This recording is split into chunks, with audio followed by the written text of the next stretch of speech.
AB ফ্যামিলিতে সবাইকে স্বাগত। বড়দের প্রণাম, ছোটোদের অনেক অনেক ভালোবাসা দিয়ে আমার ভিডিওটা চালু করলাম। অনেকক্ষণ পরে এলাম, কালকে তোমাদেরকে দেখালাম এঁচড় কাটছি, আর এঁচড়ের তরকারি বসিয়েছি, এঁচড়ের তরকারিটা। আর এদিকে চিংড়ি মাছ দিয়ে এঁচড়ের তরকারি করছি, যে রান্না। এদিকে এই যে ঢেঁড়স, আলু, বেগুন দিয়ে চিংড়ি মাছ দিয়ে করবো, আর একটু এই যে নিম বেগুন ভাজা করবো। আজকের এই রান্না বেশি কিছু না, একটু দু রকম তরকারি করবো। ভাবলাম ছোটো ছেলেটাকে একটু দেবো, তাই ছোটো ছেলেটা এসে চলে গেছে। আর বাচ্চাগুলো আজকে বললো যে এত বড়োটা মেজোটার ঘা হয়েছে গলায়, আর তার মধ্যে মুখেও সেলোসার মানে যতটা বেরিয়েছে, দুজনে খেতে পারছে না কিছু।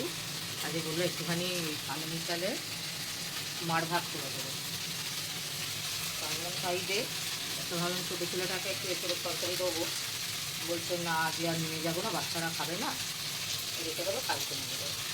আমি ভালো কথা, তার কালকে নিয়ে যাবো তোরা, এই জন্য আজকে আর আমার কালকে তার টকের ডালটা আছে, এঁচড়টা করছি। আর এই এখন আর কি দিয়ে গেছে তাও দেখো, এই যে দেখো না কত কী নিয়ে এসছে, দাঁড়াও দেখাচ্ছি। ছোটো ছেলে এই যে পেঁপে নিয়ে এসছে, আর এই দেখতে পাচ্ছ কিনা জানি না, এই যে আম, ছোটো ছোটো কত আম এনেছে, এগুলো তুলে রাখি চুবড়িতে, দিয়ে ফ্রিজে রাখি, একটা প্যাকেটে রাখবো, প্যাকেটে করেই রাখি। এগুলো আবার একটু সর্ষে বেটে কাসুন্দি করবো পরে। এই কাজগুলো সেরে নিই,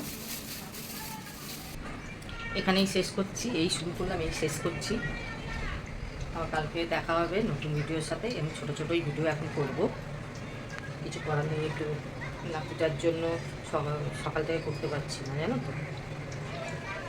সবাই ভালো থেকো, সুস্থ থেকো। আজকে আবার তেমন যা বৃষ্টি আরম্ভ হয়েছে, বর্ষাচ্ছে একদম, অনেক জায়গায় মনে হচ্ছে। ঠিক আছে, টাটা করে এখানে শেষ করছি, কালকে দেখা হবে।